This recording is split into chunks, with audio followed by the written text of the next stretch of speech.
नमस्कार दर्शकों, इस समय हम हैं उल्लासनगर। कहते हैं मुश्किलों से भाग जाना आसान होता है। हर पहलू जिंदगी का इम्तिहान होता है। डरने वाले को मिलता नहीं कुछ जिंदगी में, लड़ने वालों के कर्मों में जहान होता है। कुछ इसी तरीके से एक थिंक टैंक लेके संजय गुप्ता जी आज हमारे साथ रूबरू होंगे। ऐसी सेवा, ऐसी निष्ठा और प्रेम गरीबों के लिए, ऐसी श्रद्धा और विश्वास। आज चूंकि नवरात्र से शुरू हो रहा है और अभी संजय भाई ने कहा कि आज से 9 दिन तक प्रत्येक दिन एक कन्या को 5,000 रुपए की धनराशि दी जाएगी। या देवी सर्वभूतेषु शक्ति रूपेण संस्था नमस्तस्यै नमस्तस्यै नमस्तस्यै नमो नमः। तो पहले तो आपको हमारी तरफ से ढेर सारी शुभकामनाएं नवरात्र के लिए। और इस नवरात्र पर क्या कहना चाहेंगे उल्लासनगर शहरवासियों को? सभी शहरवासियों को नवरात्रि की शुभ अवसर पर हमारी बहुत बहुत शुभकामना।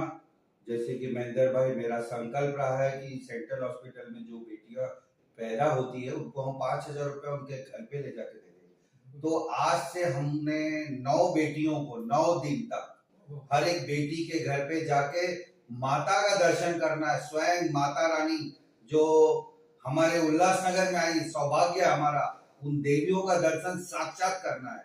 तो आज से मेरा है कि 9 दिन 9 घर में जाके 9 देवियों का दर्शन करूंगा। अति उत्तम, बहुत सुंदर।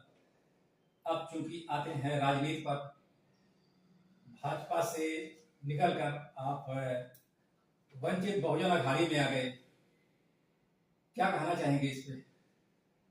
महेंद्र भाई, जैसे कि मैं राजनीति करने के लिए राजनीति में नहीं जा रहा हूँ, मैं सेवा करने के लिए राजनीति में आ रहा हूँ। मेरा पहले से उद्देश्य रहा है मानव सेवा ही माधव सेवा, नर सेवा ही नारायण सेवा है। तो मैंने कभी भी अपनी सेवा को राजनीति नहीं बोल सकता हूँ, मुझे आप सिर्फ सेवा बोल सकते हैं। और मैं उल्लासनगर में शहरवासियों को सेवा करने के लिए आ रहा हूँ। उन गरीबों का सेवा करना चाहता हूँ, उन वंचितों का सेवा करना चाहता हूँ जिसके साथ अन्याय हुआ है, जो पिछड़े वर्ग है, जिसके ऊपर कोई ध्यान नहीं देता है। आज मैं उन लोगों के साथ मिलकर काम करना चाहता हूँ, उल्लासनगर का विकास करना चाहता हूँ। उल्लासनगर में जो रिश्वतखोरी चल रही है, जो कमीशन खोरी चल रही है, वो कमीशन खोरी को बंद करने के लिए उल्लासनगर में मैं आ रहा हूँ। बिल्कुल बिल्कुल, बहुत सुंदर बात। आप नेता नहीं, एक समाज सेवक के रूप में उभरना चाहते हैं, आपका कहने का मतलब ये है? बिल्कुल सर, एकदम समाज सेवक, प्योर समाज सेवक। मैं समाज के लिए कुछ करने का मेरे अंदर एक जज्बा है कि आज उल्लासनगर में जो पिछले 40 साल से नहीं हुआ है वो हमारे कार्यकाल में 5 साल में होगा। एक एक घर में जाऊंगा, हर एक दुखिया के पास जाऊंगा। मैं अमीरों का कभी भी आमदार नहीं बनना चाहता हूँ, मैं गरीबों का आमदार बनना चाहता हूँ। आमदार भी नहीं, जैसा मेरा स्लोगन है, मुझे शहर के लिए आमदार नहीं चाहिए, मुझे कामगार चाहिए जो गरीबों के साथ काम करे। बिल्कुल बिल्कुल, आमदार नहीं कामगार बनना है आपको। बहुत से ऐसे राजनीतिक पार्टियां जो बहुत उठापटक कर रही हैं, प्रेस कॉन्फ्रेंस कर रही हैं, ऐसा नहीं ऐसा, ऐसा नहीं ऐसा, इन सबको क्या कहना चाहेंगे? सर, ये उठापटक तो अब तो ये इलेक्शन का मौसम है, हर 5 साल के बाद उठापटक होता है। लोगों ने 40 साल का कार्यकाल देखा है, लोगों का कार्यकाल देखा है, शहर का विकास देखा है, शहर में जो ये रिश्वतखोरी हो रही है वो देखा है। कहीं ना कहीं ये सीजन है और कहीं कहीं झूठे वादे लेके, झूठे पुलिंदे लेके लोग आएंगे, प्रेस कॉन्फ्रेंस करेंगे। मैं बहुत छोटा समाज सेवक हूँ, मेरी कोई औकात नहीं इनके सामने। मेरे ऊपर षड्यंत्र रचा जाएगा, मुझे कोई ना कोई षड्यंत्र में फंसाया जाएगा ताकि मैं समाज के लिए कुछ नहीं कर सकूं। तो ये मैं नहीं खड़ा हूँ, मैं ये खड़ा नहीं हूँ। महेंद्र भाई, मैं आपको बताना चाहता हूँ, हर एक जनता इस बार वोट करेगी। ये चुनाव मेरा नहीं है, ये चुनाव जनता का है। उन लोगों को मुंहतोड़ जवाब देना है जो सिर्फ पैसे से वोट खरीदते हैं और 5 साल उल्लासनगर में वही पैसा वसूल करने के लिए पूरे शहर का सत्यानाश कर देते हैं। बहुत सुंदर बात आपने कही और बहुत दिल को छू लेने वाली बात कही कि जो वसूली का कार्यक्रम चालू होता है, जो पैसा खर्च किया जाता है उसको डबल तिबल भी वसूला जाता है। बहुत सुंदर बात, क्योंकि सेवा आपने बहुत जगह की है, हमने देखा है अपनी आंखों से। चाहे वृद्धाश्रम हो, चाहे दिव्यांगों की सेवा, दृष्टिहीनों की सेवा है, गरीब महिलाओं की सेवा है, बहुत सेवाएं आपने की है, उस सेवाओं के लिए और जनता, क्योंकि 1 नंबर 2 नंबर 3 नंबर उल्लासनगर मरण गांव तक आपका विधानसभा का क्षेत्र है, और मोस्टली जब चुनाव का समय आता है तो कुछ न कुछ ऐसे प्रलोभन दिए जाते हैं सत्ता पक्ष और विपक्ष वालों का, उस पर क्या कहना सर? ये सब प्रबोलन है। प्रबोलन जो दिया जाता है ये सिर्फ पेपर वर्क में है। महेंद्र भाई, जैसे कि आपको पता है सेंट्रल हॉस्पिटल में मेरी भोजन की व्यवस्था है गरीबों के लिए, बेटियों के लिए जो पैदा होती 5,000, लेकिन मेरा कहीं ना कहीं मेरे अंदर बहुत पीड़ा है कि सेंट्रल हॉस्पिटल की जो दयनीय हालत है।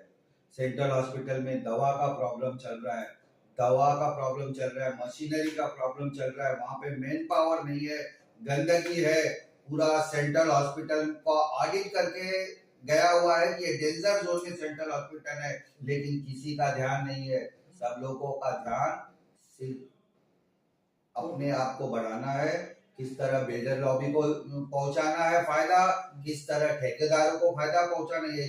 गरीबों को बारे में कोई नहीं सोचा। मुझे बहुत पीड़ा होती है जिस दिन कोई सेंट्रल हॉस्पिटल में मौत होता है ना, तो मुझे दिल से पीड़ा होती कि काश मेरे हॉस्पिटल में नई टेक्नोलॉजी की मशीनें होती, काश मेरा भी हॉस्पिटल एकदम बढ़िया होता, एक एक चीज अगर उसमें होता तो आज उल्लासनगर में कोई मौत नहीं होती थी। तो ये मौत जो हो रही है ये हमारे नेताओं का देन है, जो उल्लासनगर में उन्होंने सेंट्रल हॉस्पिटल को ध्यान नहीं दिया है। ना उसमें कोई मशीनरी ढंग से है, ना वहां पे कोई मैन पावर है, ना वहां पे कोई उन लोगों का कोई ध्यान है, ना उन लोगों के लिए सही तरह से दवा है।